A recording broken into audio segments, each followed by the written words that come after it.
Okay, hello, this is Ray, and today's topic is a little bit about my upcoming trip to Antarctica, or even any trips. It's what I carry with me when it comes to software and film, movie editing, and other IT type stuff. So please enjoy.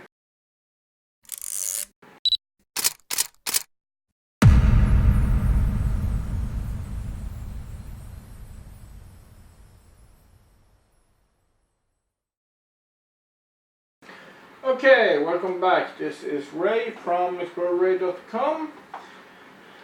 This is the YouTube video of the week, and today's topic is a little bit about backup, software, and what I use when I'm on the road. As you can see in front of me, I have some SD card readers, I have my laptop, and I have a couple of external hard drives. First off, I just want to tell you a little bit about my setup. What I have, my laptop of choice is this one. This is a quite old laptop, or it's a year old, a little bit more than that. It's a Dell XPS. The nice thing about this laptop is that it doubles as two things. It doubles as both the ordinary laptop, as you can see, but it also have a trick up the sleeve, and that is that you can turn it around and you have a tablet.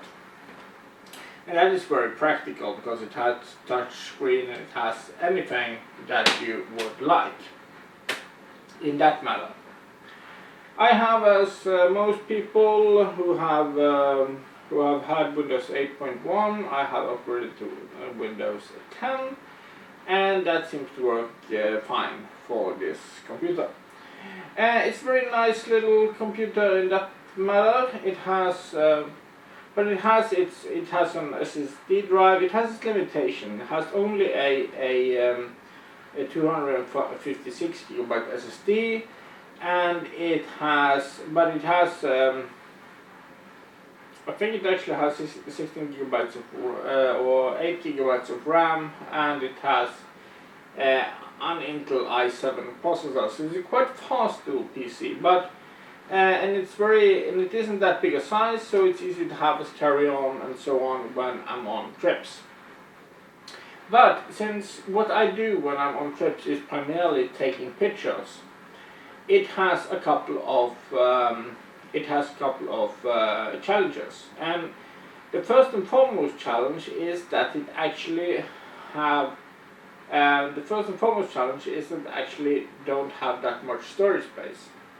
And what I do is that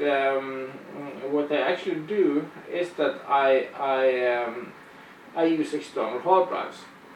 And I've tried a lot of different external hard drives up during the years. The problem with them is that at some point in time they will die. Because I lug it around, I go through airport security. When I travel very often, many times at once, maybe two, three countries at a time, and so on. So it becomes a lot of like, they can get exposed to heat, to cold, to humidity, and all these kinds of things, and they start wearing out. Last year I had a gigantic problem. I was in Vietnam. I had taken almost 10,000 images. I have backed them up every single day, but at one point in time my external hard drive failed. Luckily, when I was in Vietnam, I had a reasonably good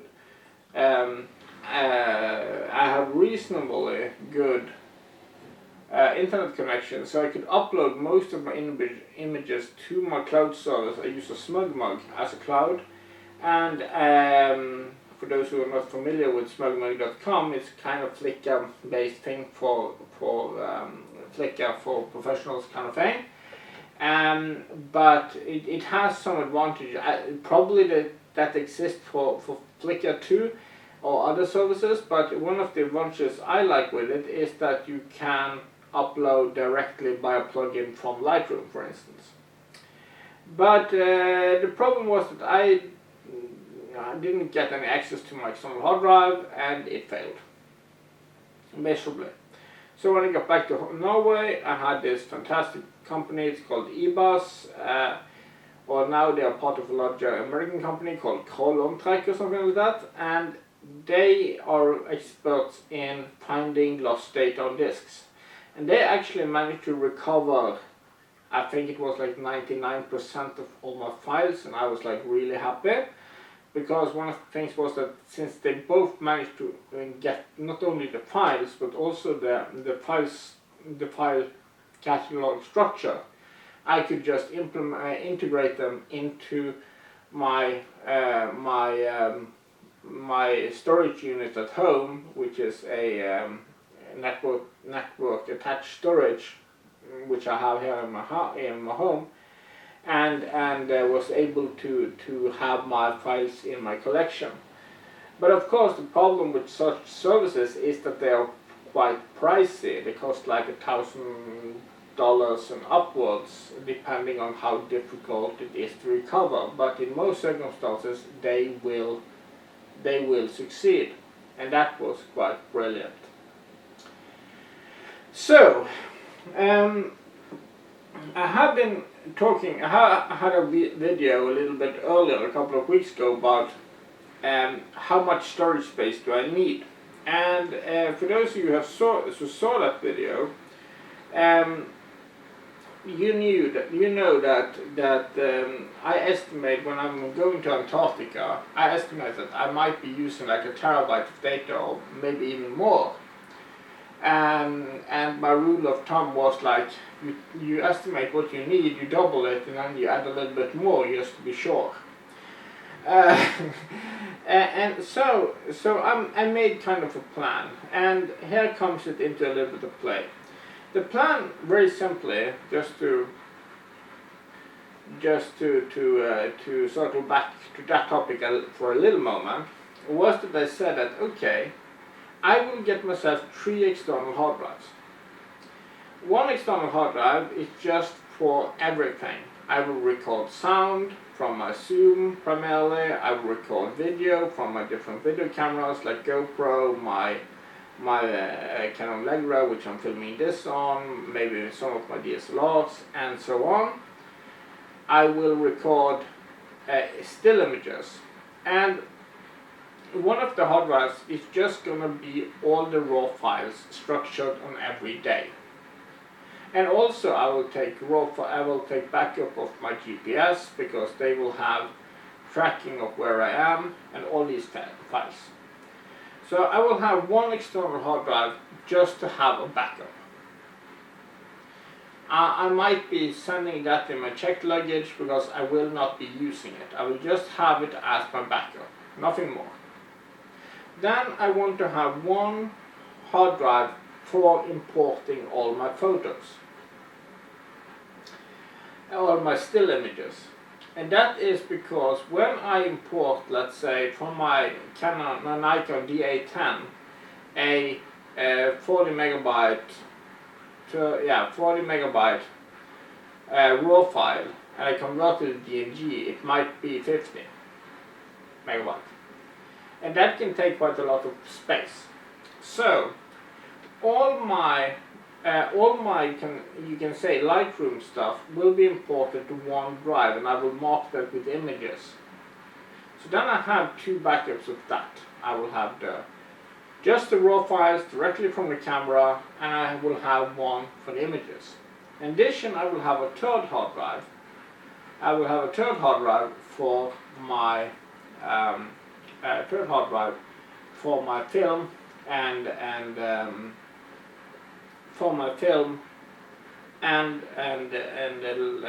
sound, you can say.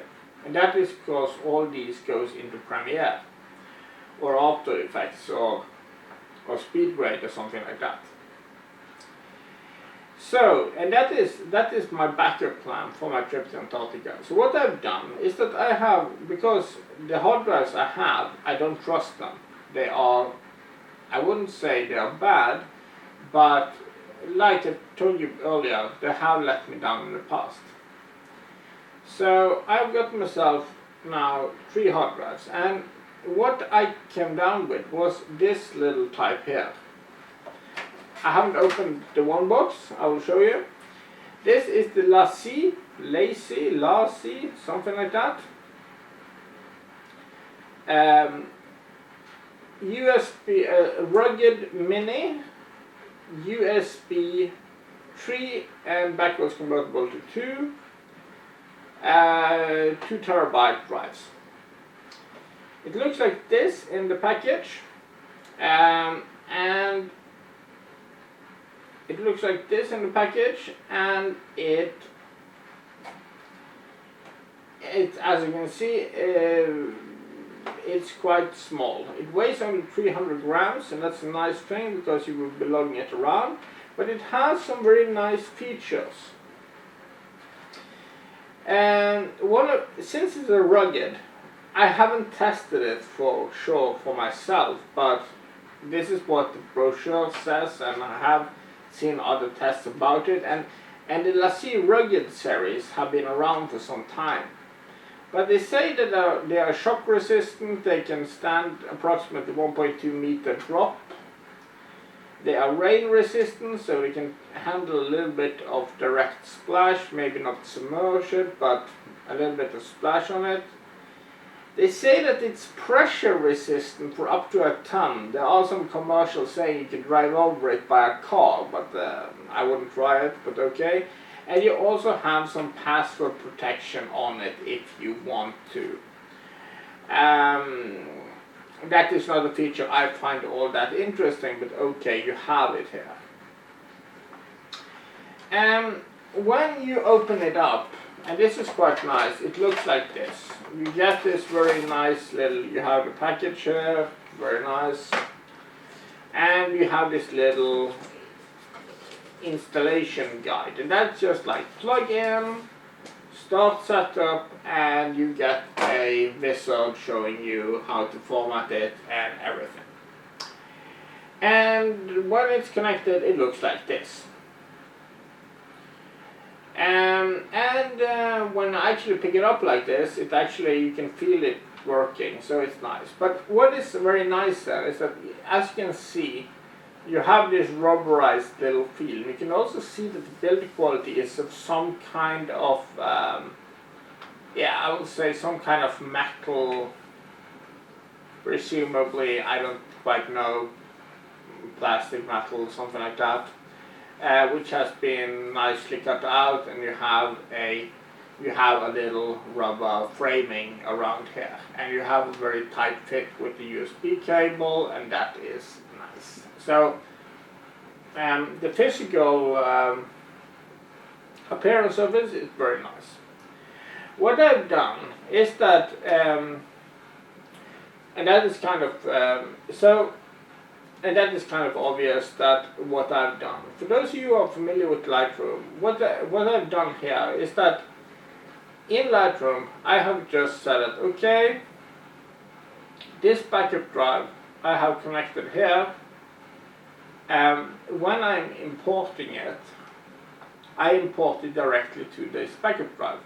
And then you get the files and folders based on dates and all these things, and it's get neatly organized all the time.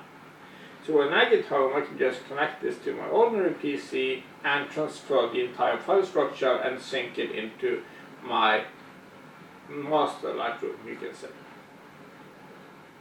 So that is kind of my plan for backup.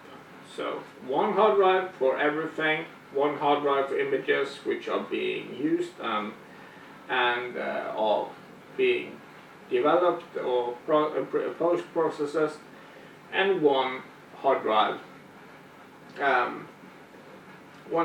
for my film and sound applications. So then a little bit about what kind of applications do I actually bring with me when I'm on tour. And as you can imagine, I have the entire Adobe suite. The software that I use is primarily Lightroom and Premiere. Also, Lightroom, for those who are not familiar, that is the image enhancing, not design tool version of Photoshop, which is the big brother, but that is more like a design tool and isn't all that crafted to handle the photographer's needs. So I use Lightroom primarily. Then I use, like I said, Premiere, which is the video editing software, which is very nice and sturdy and can definitely handle a lot of things. The last thing I use, or the third application that I primarily use, is Adobe Audition. Adobe Audition is just a sound editing tool. You can kind of compare it to Premiere. It does the same thing, only with sound. These three things here, they are very well integrated, so if you need to import, you're making a movie and you want to import film, or you want to import still images, or you want to import sound and so on, you can do this in the others. I also have like After Effects, and I also have like After Effects, and I have like SpeedGrade, which also being used, and of course the SpeedGrade and After Effects, and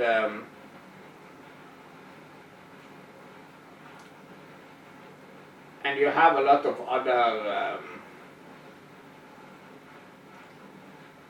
and of course Photoshop, of course, if it's something really special that Lightroom can't do.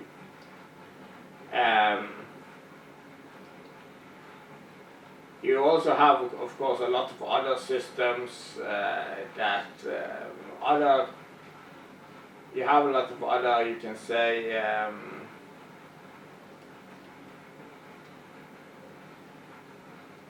Adobe systems in the suite, but I don't use them all that much. In addition, I have versions of like the GoPro app, or the GoPro Studio, which the application is called, on PC. I have an Instagram client. I have other types of, I have a small, desktop configuration for Lazy and some other small application. But that is the Premiere applications that I use. Of course, when I'm like going to Antarctica, or I'm somewhere where I don't have internet access, it's very important to have them offline. So what I do is that on the computer I have all of my systems offline. So even if it's the Creative Cloud version, I have them downloaded on my computer. So even if I'm off the grid, I can still use the systems. That is very important.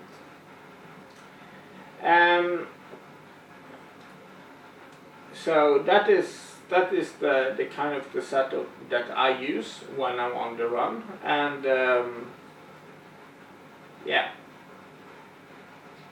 I hope that you like what I do. I hope you find some kind of inspiration in them, and if you have some questions, please put them in the comments below. So I wish you all a very nice weekend. We actually have lovely weather up here in Norway today. That's the first time this summer, so that's actually exciting me a little bit. So okay, so take care and have an excellent day. Goodbye for now.